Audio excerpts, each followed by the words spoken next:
Yo, what is going on, homies? It's your boy StumpD back for another OPTC video, and in today's video, we're diving back into PKA, probably for the final time, against Olin for the Otama season, with a full MOMO level 150 run. Now, if you guys want to see more content on this particular piece of content, let me know in the comment section below what you guys want to see, because honestly, I feel like I've tapped out PKA for this particular season. We've done teams with no new batch, with the batch, all that fun stuff, but today, we are focusing on EXP gains. Now, I'm going to take us through the entire run. Now, I've already showcased these particular teams in other videos, but I'm just going to showcase them again, just to sort of have a chat about what the goal here is. Ideally, you want to keep the mini-bosses below level 60. So, 59 or below, and then just run double MOMO, and bring as many point boosters as you possibly can. Now, the team that I'm rocking has a lot of the newer characters on it. If you guys don't have these characters, don't stress. As long as you're below level 60, you're basically just going to auto clear. Like, you can just bing through these stages and not have to worry about it. Literally with the auto button, you don't have to tap. Like, I can run this team with auto. I am tapping just because it's actually a little bit faster for me to actually do it this way. But if you guys are busy doing stuff, if you're cooking dinner, washing your clothes, doing anything like that, just hit the auto button and MOMO will do his thing. Unfortunately, the auto button isn't as fast with MOMO, like single tapping is. But that doesn't mean that you can't do it. Like, you can still actually take advantage of that. And it works very, very nicely. So, if you guys are looking for EXP gains, like I said, I would recommend running MOMO. That's what I'm going to try and get out of PKA moving forward now. Cola and EXP. I hate farming Hime Turtles. I hate farming EXP. And I'm just not going to do it. So, it's just something that I just never will do. So, utilizing what I have in front of me, like stuff like Kazuna 10 stars and PKA to farm EXP is going to be my wave moving forward. As you guys saw, we just used the wave clear of MOMO to do the first 3 stages. Once we hit stage 4 against Sentamaru, we are just going to hit him real hard with the Gear 5 special. That's going to do 2 million fixed damage that goes through normal attacks only. And defensive effects like barriers for an easy kill. And then against Rayleigh, literally you can just sort of tap with MOMO and just win. We have Beppo, Sachi Penguin, and I believe Parasparrow to remove the damage reduction and the threshold on the final stage. You guys can bring stuff like VV support. You guys can bring stuff like any other supports to remove damage reduction. Or actually just use like the killer special, get some cooldowns. Like, you can do a lot of stuff there. But the idea is to sort of just make your way through this content without having to worry about any of the like any of the characters sort of dying or having to actually play the game. So it's pretty simple stuff there. Taking on Rayleigh, taking him out, getting 177,000 EXP every single time. Plus, because MOMO is boosted, you are getting a lot of extra drops as well, which means that you guys can get your hands on a lot of turtles and a lot of cola and stuff like that as well. So, very, very nice stuff there. Moving on to... also, every time you do a mini-boss as well, you do get those extra drops. And I would highly recommend prioritizing green tickets, because I know their value is probably not super high, but it's the only place you can get them is in this game mode, so you may as well prioritize that when they are available. Moving on to the Maha fight, I'm using the exact same team. The same team works exceptionally well for both mini-bosses of Maha and Rayleigh, just because it's below level 60. Once you go above level 60, you start getting more gimmicks, you start getting more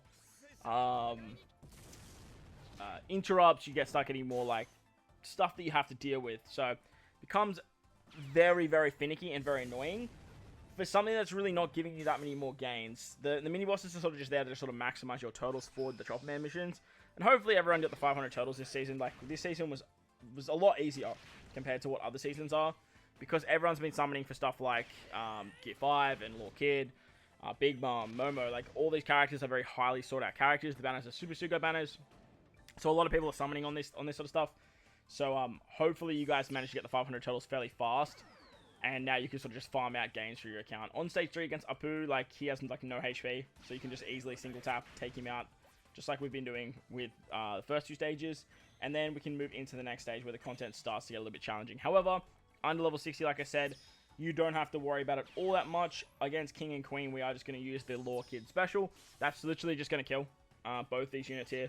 The end of turn damage probably will kill them as well, so you definitely could do something like that, but I just use Law Kid there. It seems to be a lot faster. Works fairly nicely. On the final stage against Maha, he has a barrier, and this is where the support of Zoro is so good, because he also despairs you. So the support of Zoro on Luffy will not only remove the Despair, but he can also remove the Barrier. Now, removing the Barrier is the big one, because that way you can just let the end of turn damage do its thing. But, because it's below level 60, if you do, like, level 20, you just single tap here, and it's, like, it's absolutely free. But for me, I find level 59 still fairly easy, and it's sort of the same speed for my level of account. If your account isn't as established as mine, you can definitely just sort of farm out level 20 and get these gains that way. Works fairly nicely. Now we're going to fast forward to the final boss fight. I would highly recommend doing the PvP fight every single time as well. Just try and target, like, if you get stuck on the hard one, do the hard one, but if you don't, like, do the easy one. Both of them are they're not fairly challenging this particular season, so you should be able to take them on.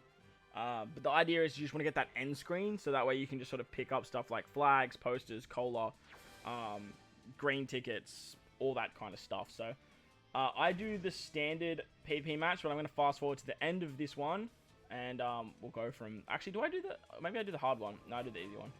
Yeah, I did the easy one. Let's fast forward to the end. Alright, here we go. Big Mom level 150, utilizing double MOMO. Yes, we are going in with double MOMO, and the play here is to get as much EXP as possible. Now, the EXP, honestly, at level 150 is exactly the same as the level 59 mini-bosses. It's 177k. This is the team we're going to be using. But if you guys don't want to fight the final boss, you don't have to. Like, the purpose of PKA is to pick up those extra reward screens. So you can literally just dive in and then leave the fight and then go into your next run of PKA and still basically maximize your account for what you're trying to do, as long as you fight the mini-boss fights. However, the final boss is a must fight. Whether you quit it and lose or beat it and move on to higher levels, you literally have to go into it no matter what to sort of clear the run. Now, this particular team does clear level 150. However, I do have a lot of investment in Usopp statues. I think I have like plus 60% in Usopp statues. So if you guys are trying this team and you're a lot lower than me, or your investment isn't as high, please let me know in the comment section below, because I would love to know what level investment you would need for this team to actually work. Now, on turn 1, I just used the Carrot Wonder special. My Carrot Wonder are Limit Break expanded. However, you shouldn't need them Limit Break expanded for this team to work. Ideally, they're just here for cooldowns for their first special turn, and then the second special turn is for them to go through defensive effects. Now, I do have my Luffy Limit Break expanded. That's why I can get his special ready to go here. Otherwise, you are going to need some sort of like cooldown reducer on Luffy to guarantee his special there, and then bring someone else for bring someone else for the threshold instead of Vivi. Vivi, you can easily move to Sanji. However, on Sanji, I am using the Mistim support. Now, the reason I'm using Mistims is for this particular stage, but taking a look at it, I don't really think it's essential. It might be essential. You're on 4 turns there. Yeah, it might be essential, that Mistim support, and then you might have to sort of swindle some other supports there. But for this team to like function the way it does, Luffy does need to be Limit Break expanded. We are using Shanks and Buggy as well. We'd love to see that. And the idea of this particular stage on stage 4 is to use the Carrot Wonder special after you've got the carryover effect of the Luffy Orb boost from the previous turn, and that way you can just go through defensive effects, and that way you can easily take out Big Mom just with the tap of Carrot Wonder, even if it is the threshold. The damage reduction like variation is just free. However, the threshold, you're doing a lot less damage, so just be mindful of that. On the final stage against Big Mom, she puts up defense up, and she gives you an attack down below 2 chain multiplier. You get 7 turns of special bind on your captains, and you have to attack Big Mom. The lackeys also have put up 3 turns of threshold and 3 turns of damage reduction, and if you don't kill them, they give you despair and attack down, so you pretty much have to just wave clear it, like beat them on the stage. Plus, Big Mom has 1.8 billion HP, which is a lot of HP. To get around the damage reduction and the defense up, we're going to use Sanji. We have Shanks and Buggy here to give us color affinity plus some resistance down. Luffy's giving us that buffed orb boost as well as the chain multiplier. Sanji's giving us the chain effects as well as some base stats. And from here, we are pretty much in a really good spot here to take out this particular stage. Remember that Shanks and Buggy aren't getting the base stats, so I do have a tendency to hit them last, so that way my other units can take out Big Mom. And as you guys can see there, we have enough damage to just not only kill Big Mom, but to kill the other 2 enemies in the same turn. But that's going to wrap up the video. I hope you guys enjoyed this one. If you did, make sure to go down there, belt the like button, hit the subscribe button, do all that good stuff for me. Most importantly, though, wherever you guys are in this beautiful world, Please remember to enjoy the rest of your day. As always, homies, thank you for watching, and I'll catch you all in the next one. Let's... Oh, we got a Hime turtle.